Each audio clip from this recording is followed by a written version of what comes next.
Born from Cirque's collaboration with Disney, Miss Hesitation is the personification of doubt and fear. She is Julie's disregarded drawing, the antagonist who embodies the voice inside all of us that whispers, "You can't." Her costume was designed to resemble crumpled paper, with folds, creases, and delicate textures that mirror her fragile, unsettling nature. Miss Hesitation reminds us that sometimes the greatest obstacle is the one inside our own mind.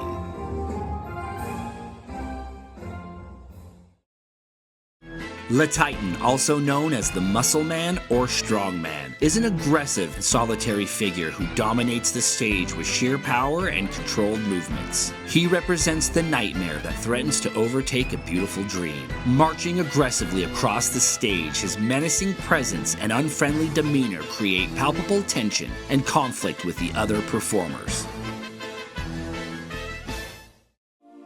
Kundalini is the sensual snake woman who attempts to seduce the magician Cirque within the decaying abandoned theater that serves as the show's setting. Alongside Mandragora, Tarantula, and the Pickled Lady, she is one of 4 mutant characters haunting this production. Her act unfolded near fire, so her costume was designed to be fireproof while blending religious symbolism with sinuous snake-like sensuality. We are the things that were and shall be again. We're dying upon the grave. The evil counselor is a power-hungry manipulator who, alongside his son, are the story's main antagonists. He leads an enemy force that attacks the Imperial Court and separates the brave twins. By the story's end, the counselor and his son repent for their actions, transforming their distinctive fire-making substance into a magnificent firework display that reunites the kingdom. Cruel, menacing, and unapologetically dark, the Doctor stands out as Cirque's most haunting creation. Introduced in a short-lived production run, this sadistic villain brought the shocking act Lessons in Pain to life. The scene's grotesque, sideshow-style torture pushed Cirque into unfamiliar territory, trading whimsy for raw cinematic intensity. Audiences were divided, some disturbed, others captivated. For a brand known for family-friendly and awe-inspiring acrobatics, the dark and graphic content was a jarring shift. The Doctor cemented his place as the embodiment of Cirque's most daring artistic gamble to date.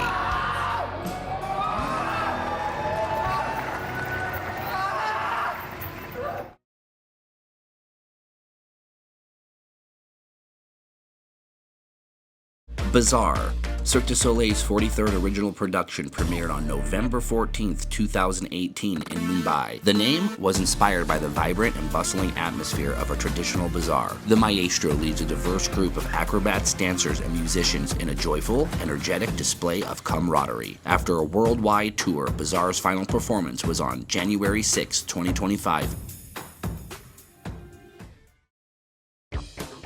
Dralion premiered in Montreal April 22, 1999. It was the 12th production and the first since 1985 not directed by Franco Dragone.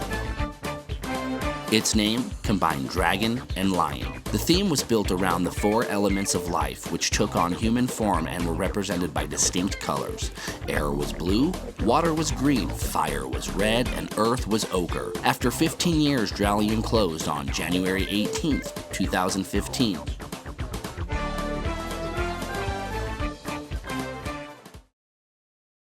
Totem premiered in Montreal on April 22, 2010 as the 28th production. The show explored humanity's evolution from its amphibious origins to our ultimate desire to fly. The company's first hybrid production specifically designed to perform in both arenas and big top settings without significant changes. After a decade of touring, Totem gave its final performance on March 11, 2020.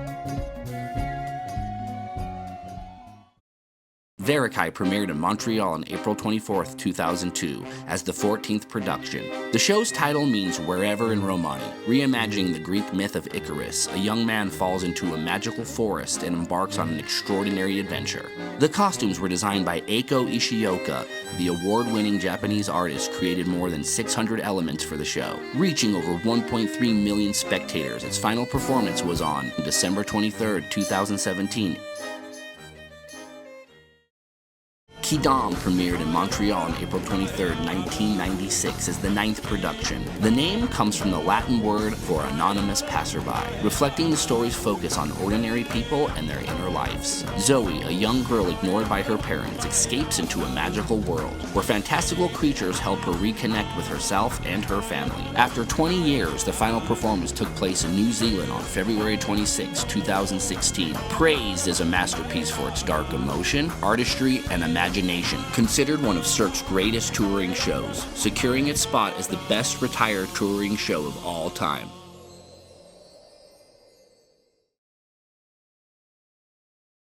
Get a load of this! Bananaspiel 325 Days. Premiering in Chicago on November 19, 2009. Billed as a vaudeville-inspired comedy, a wild mix of slapstick, clowning, musical theater, and dance. The story followed Marty Schmelke, an overbearing producer. Critics and audiences found it tedious, weighed down by lowbrow humor and repetitive skits. Its New York run was cut short. Planned West Coast stops were canceled, and on October 10, 2010 in Toronto, Bananaspiel quietly vanished from the touring lineup. Viva Elvis, 924 Days. Premiering February 19, 2010 at the Aria in Las Vegas. Designed as a large-scale tribute to the King by mixing acrobats, dance, live music, and archival footage. A companion soundtrack reimagined Presley's greatest hits, but the show never found its audience. The first blemish on Cirque's otherwise perfect Vegas reputation. Low ticket sales plagued the run, and after nearly 900 performances, Viva Elvis closed on August 31, 2012. Criss Angel's Believe, 2,725 Days. Premiering October 31, 2008 at the Luxor in Las Vegas. Believe was Cirque's first show built entirely around a celebrity performer. Critics cited a confusing story, standard illusions, limited acrobats, along with weak dialogue delivery, failing to resonate with Cirque fans or Angel's own base. With over 3,000 performances, the production finally came to a close on April 17, 2016. Song Blazers, 117 Days, premiering on July 2nd, 2024 in Nashville. The show tells the tale of two aspiring songwriters chasing stardom, set to a soundtrack of classic and contemporary country hits. The companion album was released in July 2024. Audience response was mixed, praise for its audacity but slam for lacking Cirque's signature acrobatics. After a very brief US tour, the show was canceled in November 2024, making it the shortest run of any Cirque production to date. Run, 137 Days. Premiering October 24, 2019 at the Luxor in Las Vegas. Run was marketed as Cirque's first live-action thriller. It featured stunts, motorcycle chases, fight sequences, pyrotechnics, and absolutely zero acrobats that attempted a fully narrative graphic novel-inspired format. It appalled audiences, lasting fewer than 5 months, closing on March 8, 2020, just after passing 100 performances. The show reportedly cost about $62 million to produce, making it the fastest Vegas closure in the company's history.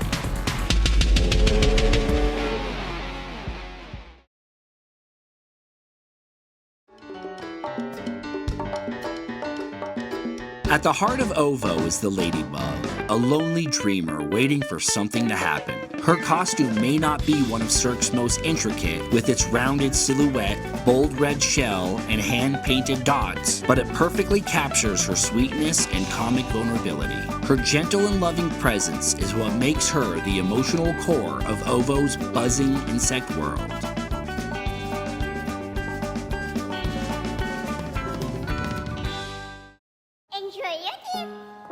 Nico is a gentle, shy character who works as a handyman in Kurios. His costume is special, can expand and contract like an accordion, so he can literally shrink or stand tall as needed. His pants are inspired by origami and vintage cameras, adding to his quirky look. Nico is a bridge between the human and mechanical world, showing how kindness and small gestures can make big differences. Since Mystere's debut in 1993, Redbird has soared as one of Cirque's most defying figures. Convinced he can fly, Redbird's feathered costume mirrors his boundless energy. Bold red plumage gives life to his leaping sequences. When Cirque recast the role after 16 years, more than 70 artists auditioned, proof that the prestige and physical demands of carrying his wings. Redbird remains a symbol of Mystere's eternal theme, the joy of life.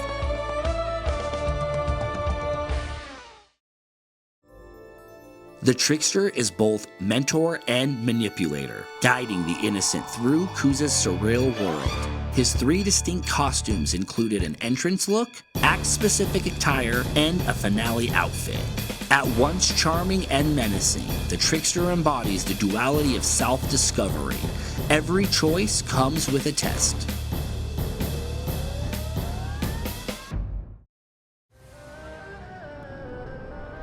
At the center of O is LaVue, the aging theater manager, strong yet vulnerable, who guides audiences through the show's aquatic dreamscape. His costume, designed by Dominique Lemieux, reflects a journey from darkness to light, starting in somber tones, gradually transforming into white to symbolize memory, fragility, and rebirth.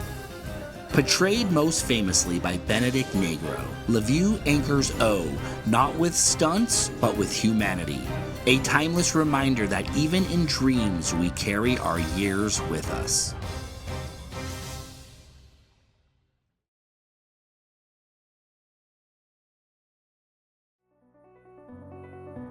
Cirque du Soleil's Arcana premiered on June 29, 2011 at Radio City Music Hall. The show was created specifically for the historic venue as an annual summer engagement. This rock opera hybrid focused on a magician named Zark, who is on a quest to regain his abilities and his lost love, Leah. Originally planned as a touring show before moving to Las Vegas, where it became a resident at Aria, replacing Viva Elvis. The show performed a total of 2,053 times, with its final bow on April 30th, 2016. Zoomanity premiered September 20th, 2003 inside an intimate theater at the New York, and Las Vegas. Guided by the mistress of seduction, audiences were lured into a world unlike anything Cirque had created before. Breaking Boundaries is the first adult-themed production, an unapologetic celebration of sensuality. For 17 unforgettable years, performing more than 7,700 times and seducing over 7 million guests. The last show came on March 14th. What was intended as a pause became a permanent farewell in November 2020. Zed premiered October 1st, 2008 at the Tokyo Disney Resort, the 22nd production and first permanent show in Japan. Inspired by the tarot, it followed the Harlequin Zed on a journey to unite the earth and sky, set within a dazzling custom theater whose polyhedron roof captured sunlight from every angle. The show permanently closed on December 31st, 2011, following the devastating impact of the 2011 earthquake and tsunami in Japan. Love premiered on June 30th, 2006 at the Mirage in Las Vegas, transforming the theater that once housed Siegfried and Roy into a 360-degree stage. The production fused imaginative acrobats and theatrical artistry with a reimagined soundtrack of some of the Beatles' most iconic songs. Over 18 years, Love delivered 7,813 performances, concluding on July 7th, 2024, Ringo Starr's 84th birthday, as one of Cirque's most enduring and beloved productions. La Nuba premiered December 23, 1998. It was the 12th production and performed in the company's first custom-designed freestanding theater at Disney Springs in Orlando. The show's name comes from the French expression faire la nuba, meaning to party or to live it up. The show unfolds like a modern fairy tale. A reserved cleaning lady opens a door and discovers a world where dreams and reality have merged. Over nearly 2 decades, the show enchanted audiences from around the world, entertaining more than 10,000 guests with over 8,500 performances. The show would close on December 31st, 2017, easily securing its spot as the best retired resident show of all time.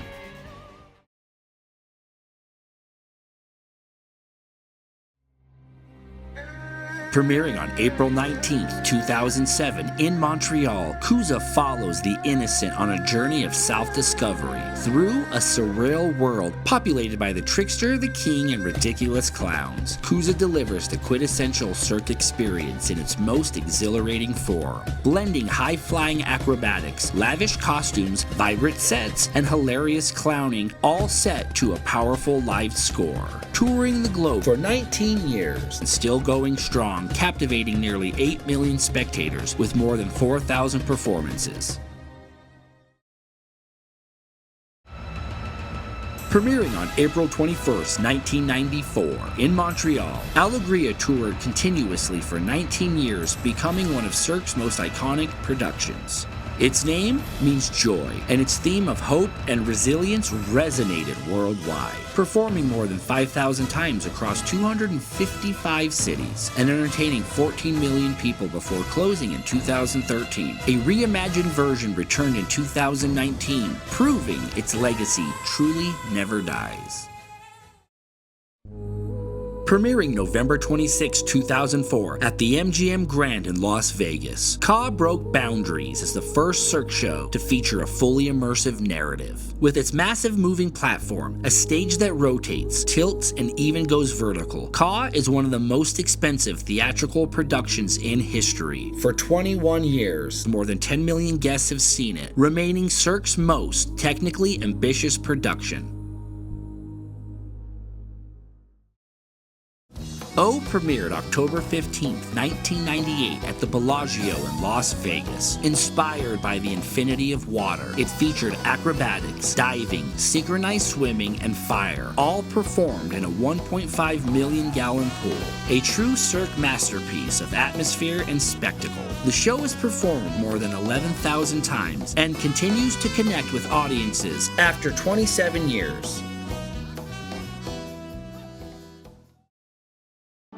The original Vegas Pioneer premiered on December 25, 1993 at Treasure Island, a celebration of life and human potential. The $36 million theater was the first specifically designed for the company. 32 years later, it remains the longest-running show in the company's history. It has been seen by more than 17 million people, with over 13,000 performances. This production made Las Vegas the capital of Cirque du Soleil.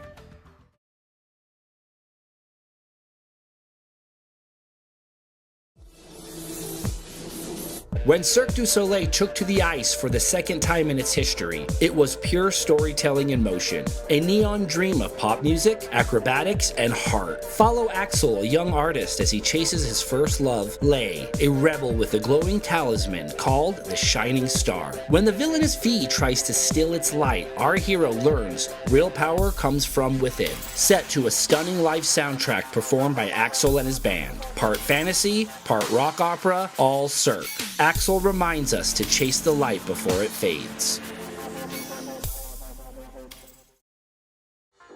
On a distant island ruled by goddesses and guided by the moon, Cirque dared to ask, what would our world look like if women had always been in charge? Fusing Greek mythology with Shakespeare's The Tempest. The name combined Amma, meaning mother, and Luna, the moon, symbols of balance, femininity, and creation. After 8 years, Amma Luna took its final bow, leaving behind a legacy as timeless as the moon itself. In 2011, Cirque brought its magic straight to Hollywood with Iris. Performed inside the Dolby Theater, this show reimagined the history of film through acrobatics, dance, and illusion. We followed Buster, a love-struck composer, and Scarlett, a dreamer chasing stardom, as they tumbled through a kaleidoscope of movie genres. Planned to run for a decade, Iris lasted less than 2 years, a love letter to film and one of Cirque's most beautiful fades to black. High above the earth, a young girl named Zaya dreams of touching the stars. Cirque's first resident show in Asia, Zaya launched in 2008 inside a custom-built 1,800-seat theater at the Venetian, Macau. Its name, inspired by Gaia, Cirque's bold leap into Asia, a $150 million dream that fused art, science, and soul. But despite its beauty, the world just wasn't quite ready. Originally planned for a decade-long run, Zaya closed after just 3.5 years. In poetry, a volta is the turning point, the moment where everything changes. And that's exactly what this show was for Cirque. At its heart is Waz, who hides his true colors to chase fame. His journey isn't about winning, it's about accepting who he is. The music pulsed with synth pop energy, while the costume shimmered like electricity. When the show premiered in 2017, it felt like Cirque reborn. But in March 2020, it came to an abrupt stop.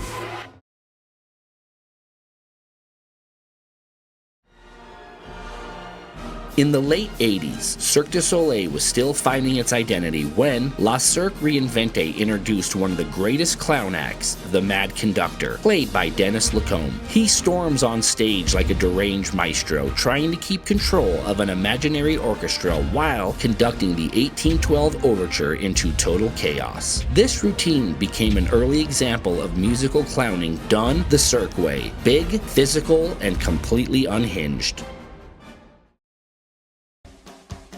From Cirque's newest big top show, Echo, comes the breakout comedy duo, Double Trouble. They look harmless until the boxes come out. Sure, their whole act is just stacking cubes, but the timing is perfection. What starts as a friendly build turns competitive with ladders, sabotage, and a tower that practically scrapes the roof. Double Trouble consistently steals the show, proving that clowning still works when the chemistry is this flawless. During its final years at Disney Springs, La Nuba delivered some of its best clowning thanks to the chaotic duo known as the Pablos. Popping in and out between acts, mixing classic slapstick with improv, running gags, playful fights, and surprise moments that kept the whole show stitched together. The Pablos remain one of Cirque's most consistent and entertaining clown teams. One of Cirque's most influential comedic creators, John Gilkey first joined in 1996, originating the lead clown in Quidam. From there, he brought his signature mix of absurdity and heart to Dralion, and later becoming a standout in Verikai as the unforgettable Skywatcher. He also created material for the film-themed resident show Eris, and appeared in Cirque's TV series Soulstrom. Across every production, his work changed the way Cirque approaches comedy, physical theater, and pure chaos into characters fans still talk about to this day. You want some more? The #1 clown act in Cirque's history belongs to Alegria's iconic Snowstorm. It starts quietly, a simple story of love and heartbreak, but as the emotions rise, so does a blizzard of paper snow swirling under giant fans, turning the entire tent into a whiteout. Poetic, melancholic, and visually overwhelming, Snowstorm is the most beautiful clown act Cirque has ever created. The perfect blend of comedy, storytelling, and most importantly, emotion.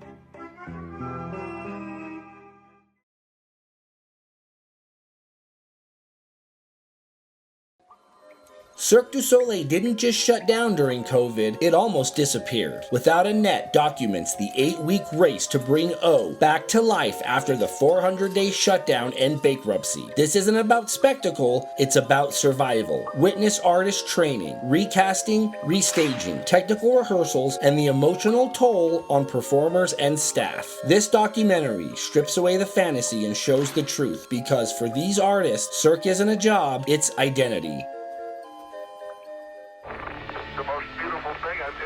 A Baroque Odyssey is a time capsule, the first decade of Cirque's life, preserved in amber, rare footage, early acts, and the birth of the Cirque philosophy. Before Las Vegas, global touring fleets, and the corporate era, there was a small group who believed circus could become theater of the soul. Access that feels impossible today. Grainy tape, wild costumes, creative purity, and real danger everywhere. No one knew what they were doing, and that's why it worked. It isn't polished, it's honest. Cirque takes on the most legendary music catalog on Earth, the Beatles. And this documentary shows the friction between those worlds. You see the politics of genius. Every note, every projection, every costume becomes a negotiation between memory and innovation. In the end, it's not about acrobatics, it's about trust. The trust to represent legends and to build something new from something sacred. The result isn't nostalgia, it's resurrection.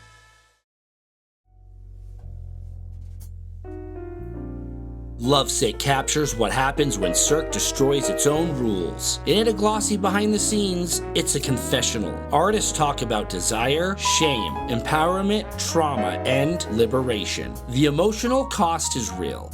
Trying to tell a story about sex without exploitation, love without cliches, and queerness without stereotypes. Zumanity was the show Cirque was not supposed to make. Lovesick documents that rebellion.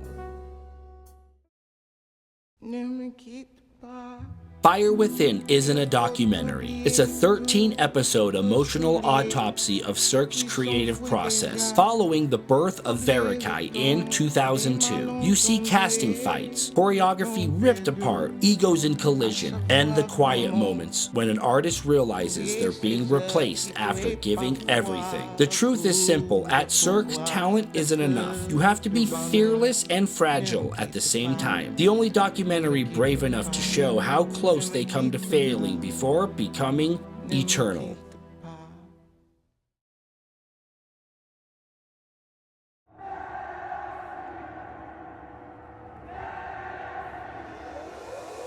Premiering in 2019, Messi 10 was Cirque's boldest attempt to merge soccer and contemporary circus. Instead of telling a fictional story, this show tried to capture the essence of Lionel Messi, the discipline, the pressure, and translate it into movement. While it wasn't designed for traditional Cirque fans, it proved the company could step outside of fantasy and honor a living legend without losing its artistry.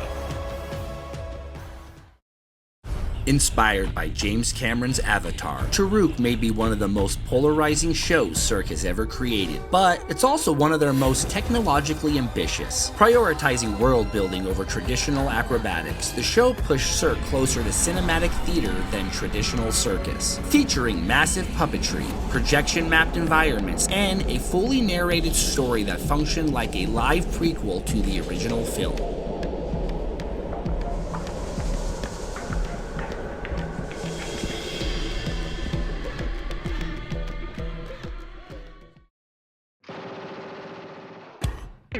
Premiering in 2011, the Immortal World Tour became Cirque's highest-grossing tour ever. Designed for arenas, it fused MJ's music with massive choreography, Neverland-inspired set pieces, and emotional sequences. Immortal was not about being perfect. It was about capturing the electricity of Michael Jackson's imagination and presenting it as a living, breathing celebration.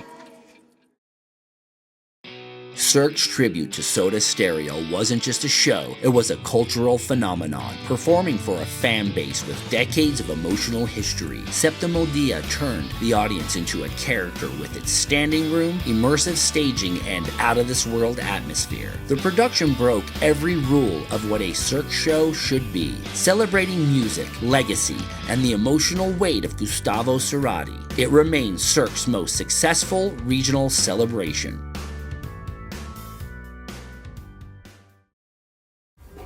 A show ahead of its time, Delirium was Cirque's first major attempt to flip the touring model, turning their music itself into the star. Every classic Cirque track was reimagined with new vocals and arrangements, blurring the line between concert, dance show, and live visual art installation. Instead of a tent or theater, this show toured arenas, backed by giant screens and a kinetic ensemble. Delirium didn't last long, but its influence echoes through everything, remaining one of Cirque's most underrated innovations.